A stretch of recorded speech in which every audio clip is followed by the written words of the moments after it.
Guys, Kansas comes in to the 40 acres with something to prove, right? This is not a Kansas team that's like, oh my gosh, Kansas won a football game. Okay, this is a legit Kansas football team. All right, with a great offense. They come out with a lot of different personnels. They have great diversity in the play calling. All run through their junior quarterback, Jalen Daniels. Okay, this kid to me, honestly, is better than Milroe at Alabama. This kid is legit. Okay, uh, they rank. They're first in the Big 12 in the short completion percentage. Okay, that's their game. So expect slants, stuff in the flats. Expect all that.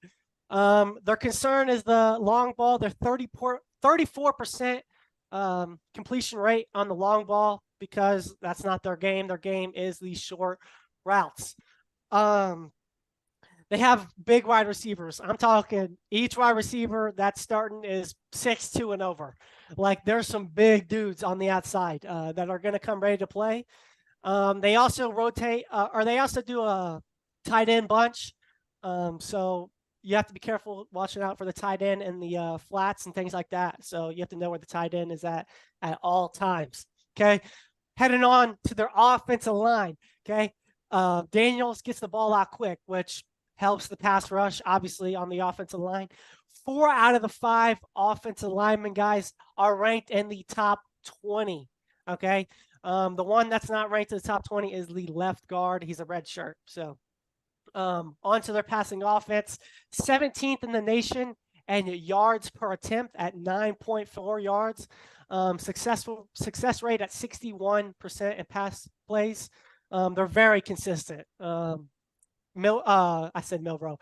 Daniels doesn't make a lot of mistakes, so they're very consistent. They're also in the 60% and third down conversions, which as a football team, it keeps your football team on the field or your offense on the field. So that's big.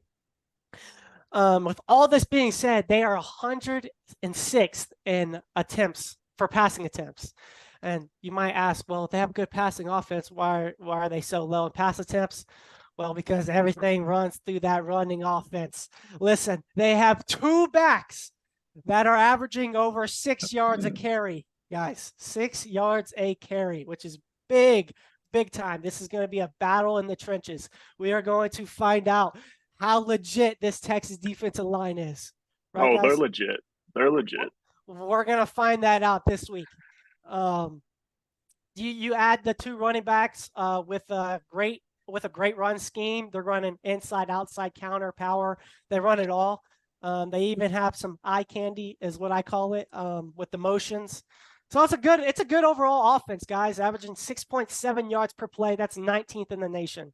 So the keys for the Texas defense is to stop the run. Okay, they're 11th in the nation for the run defense. So we have a good chances for that, but we'll see.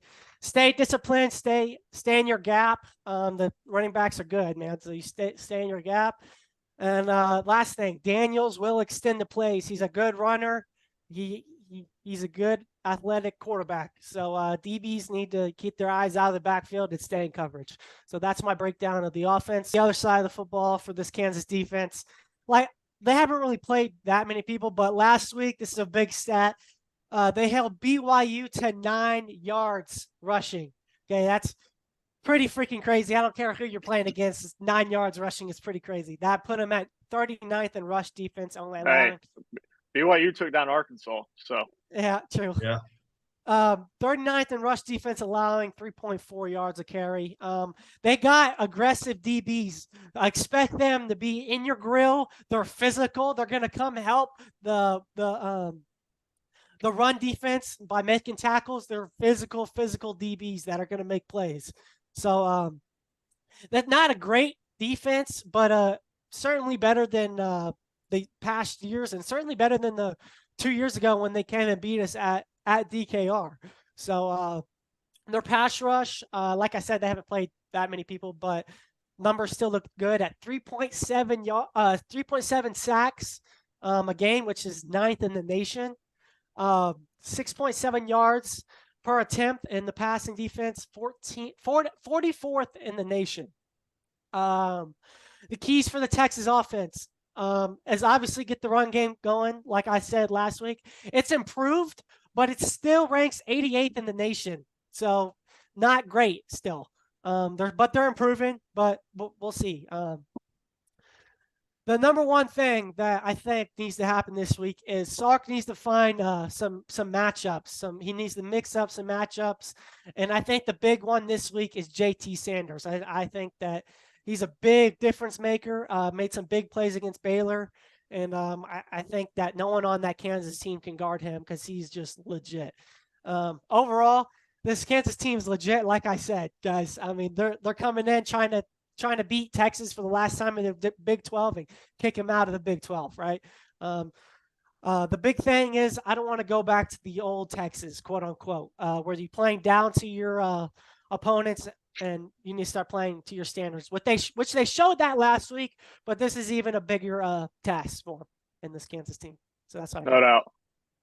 I really think Quinn goes as Sanders goes. Like if he can get Sanders going early, just like last week, he really starts getting dialed in and he starts hitting those bigger throws.